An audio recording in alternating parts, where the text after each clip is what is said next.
Hello people, कैसे हैं आप सब। तो आज मैं एक्सप्लेन करने जा रहा हूँ 2021 में आई एक crime thriller movie girl in the basement. Movie की खास बात यह है कि मूवी एक रियल इंसिडेंट से इंस्पायर है और मूवी की स्टोरी काफ़ी डिस्टर्बिंग है। वीडियो के एंड में मैं आपको इस मूवी की रियल स्टोरी बताऊंगा और अगर आप इस मूवी को देखना चाहते हैं तो मुझको इंस्टाग्राम में फॉलो कीजिए, तो मैं वहाँ आपको मूवी का लिंक दूंगा। So without wasting much time, let's begin with the movie.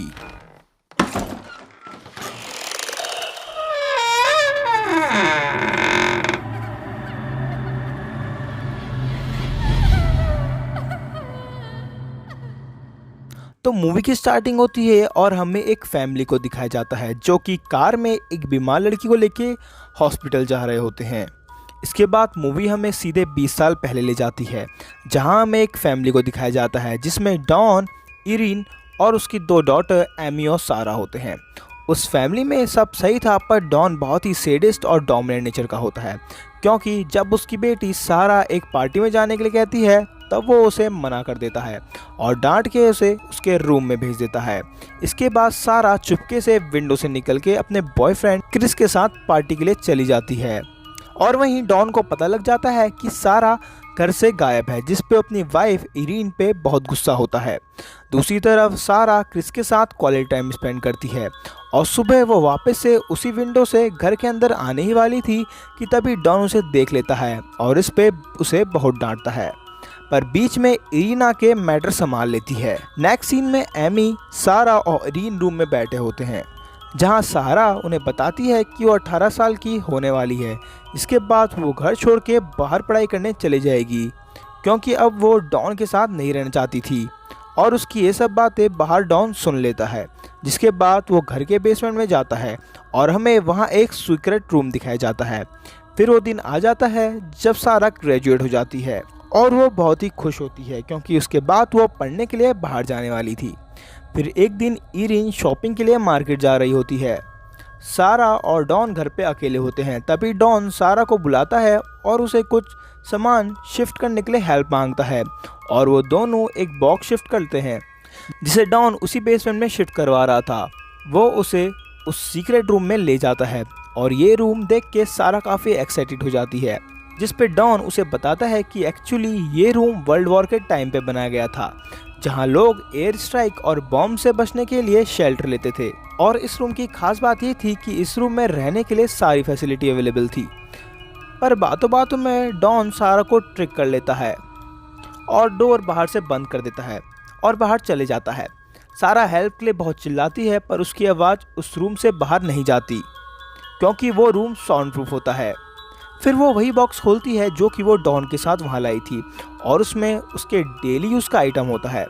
इसका मतलब डॉन ने सारा को वहाँ कैद कर लिया था। इसके बाद वो वहाँ बैठे रोने लगती है, क्योंकि उसे समझ में आ गया था कि उसके सैडिस्ट डैड ने उसे वहाँ ट्रैप कर लिया है। वो वहाँ लगे लॉक का पासवर्ड ट्राई करती है, पर 3 बार पासवर्ड गलत डालने के बाद उस रूम की लाइट चली जाती है और वहाँ का वेंटिलेशन ही बंद हो जाता है, जिससे सारा का उस रूम में सांस लेना मुश्किल हो गया था। वहीं दूसरी तरफ इस बात से बेखबर आयरीन और एमी सारा के लिए काफ़ी परेशान थे। वो उसके सब फ्रेंड्स और क्रिस को कॉल करते हैं, पर उन्हें कहीं सारा का पता नहीं चलता। ऐसे ही 4-5 दिन बीत जाते हैं और फाइनली डॉन नीचे बेसमेंट में आता है और उसके आते ही सारा उसे धक्का मार के बाहर जाने की कोशिश करती है। वो फर्स्ट डोर तो क्रॉस कर लेती है, पर उसके बाहर भी एक सेम वैसा ही डोर होता है और वो भी लॉक होता है। सारा के इस बिहेवियर से डॉन बहुत गुस्सा हो जाता है और उसे उसके बालों से घसीटता हुआ अंदर रूम में ले आता है और वो कहता है कि वो सब सारा के साथ इसलिए कर रहा था क्योंकि वो उसकी रिस्पेक्ट नहीं करती और जब तक वो डॉन की रिस्पेक्ट नहीं करेगी तब तक वो उसके साथ ऐसा ही करेगा। इसके बाद डॉन सारा को बहुत टॉर्चर करता है और उसका रेप भी करता है। इस बात से बेखबर इरीन पुलिस को कॉल कर देती है और उनको सारा के गायब होने की बात बता देती है, पर तभी डॉन बीच में आ जाता है और बातों को घुमा देता है और ऐसा शो करता है कि जैसे सारा अपनी मर्जी से वहां से भागी हो, पर वो पुलिस फिर भी उनकी मिसिंग रिपोर्ट फाइल कर लेती है। सारा के मिसिंग होने की खबर सुनते ही क्रिस उसके घर में आता है और उसे वहाँ डॉन मिल जाता है और डॉन उसे झूठ बोल देता है कि सारा अपने चाइल्डहुड फ्रेंड स्टीव के साथ भागी है और वो अब फ्लोरिडा में अपनी लाइफ एंजॉय कर रहे हैं। और ये सुन के क्रिस बहुत सैड हो जाता है और वहाँ से चले जाता है। और वहीं सारा को उस रूम में बंद 21 दिन हो जाते हैं और अब वो 18 ईयर्स की भी हो जाती है, जिस पे डॉन उसके लिए केक और एक ड्रेस लेके आता है और वो सारा को वो ड्रेस पहनने के लिए फोर्स करता है और इसके बाद वो उसे फिर से अब्यूज़ करता है। सारा कई दिनों से डॉन से क्लॉक मांग रही थी और क्योंकि सारा अब डॉन की बातें मान रही थी तो इससे खुश होकर वो उसे क्लॉक गिफ्ट कर देता है। पर कुछ दिनों बाद सारा एक कैन खोल के खाना खा रही होती है और तभी उस कैन के कैप को यूज़ करके वो एक वेपन बना लेती है और जैसे ही डॉन अंदर आ रहा होता है वो उस पर अटैक कर देती है। पर डॉन उसे पकड़ लेता है और उसे बहुत मारता है और टॉर्चर भी करता है और ऐसे ही टाइम निकलता रहता है और फाइनली 348 डेज निकल जाते हैं और वहीं सारा प्रेग्नेंट भी हो गई थी और तभी उसे लेबर पेन होता है और वो वहाँ रखी एक बुक को यूज़ करते हुए अपनी डिलीवरी खुद करती है और फाइनली उसे एक बेबी गर्ल होती है जिससे उसका नाम वो मैरी रखती है।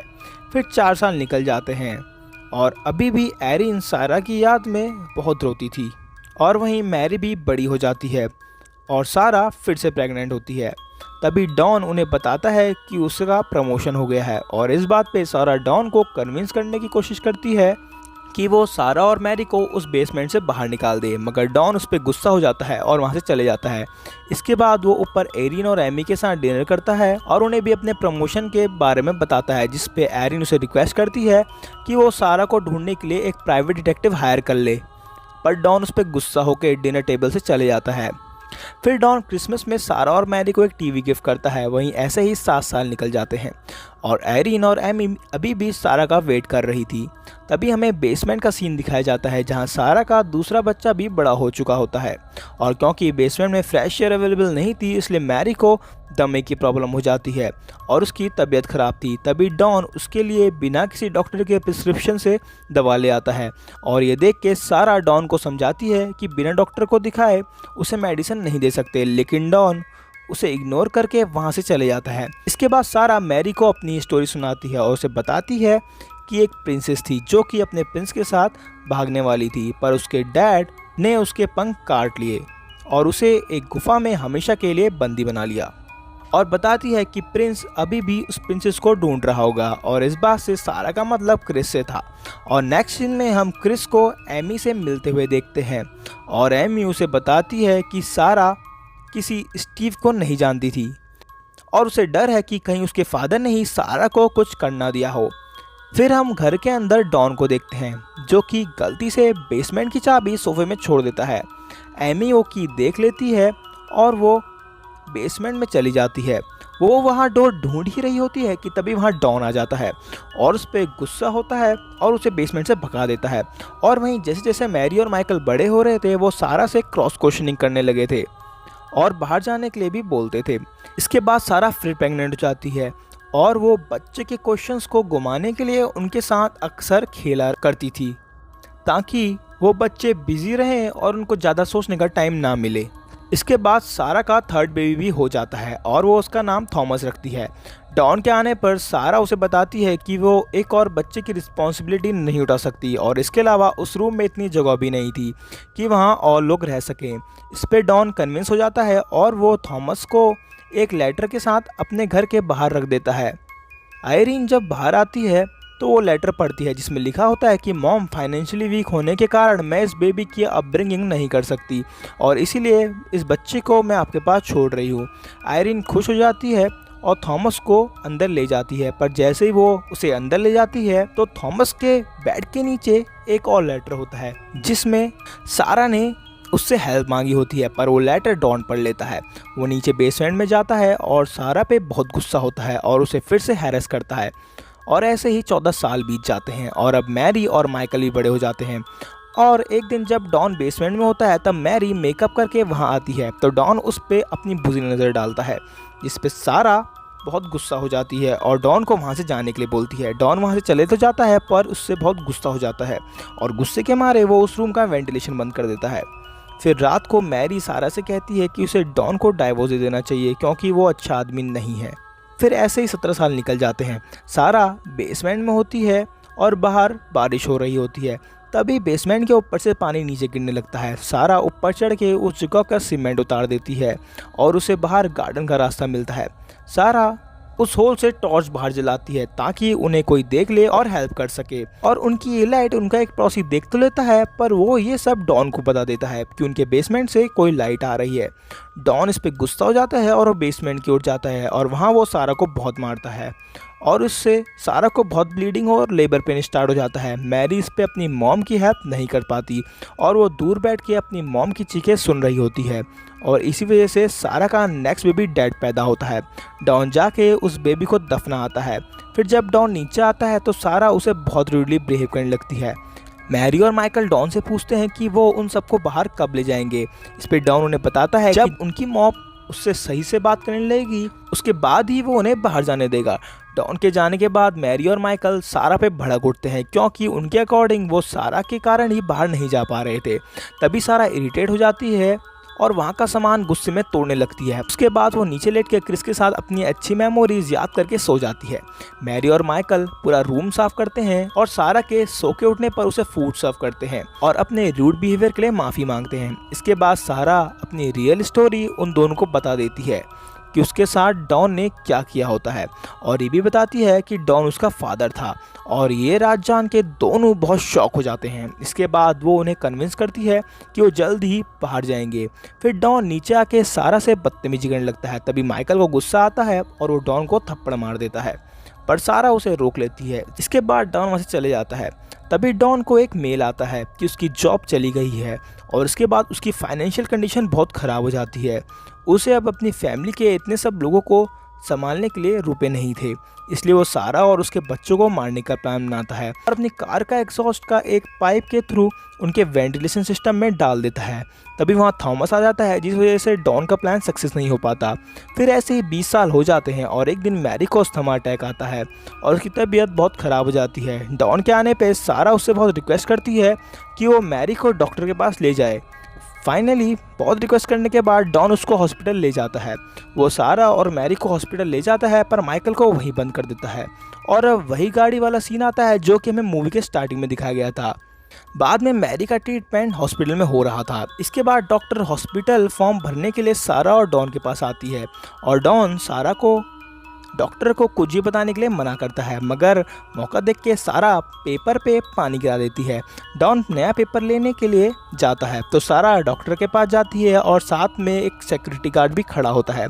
सारा डॉक्टर के गले लग जाती है और हल्के से उससे हेल्प बोलती है, जिस पे गार्ड डॉन को पकड़ लेता है। मैरी के होश में आने पर सारा उसे बताती कि अब वो फाइनली फ्री थे और फाइनली डॉन को पुलिस अरेस्ट कर लेती है। पुलिस बेसमेंट से माइकल को भी रेस्क्यू कर लेती है। फिर मूवी के एंड सीन्स में हम मैरी, माइकल और थॉमस को साथ खेलते हुए देखते हैं और वहीं सायरा, एरिन और एमी साथ में खुश होते हैं। तभी वहाँ क्रिस आ जाता है जिसने अभी तक शादी नहीं की थी और वो अभी भी सारा से प्यार करते था। इसके बाद सारा क्रिस के साथ लॉन्ग ड्राइव के लिए चली जाती है और फाइनली मूवी हैप्पी एंडिंग के साथ एंड होती है।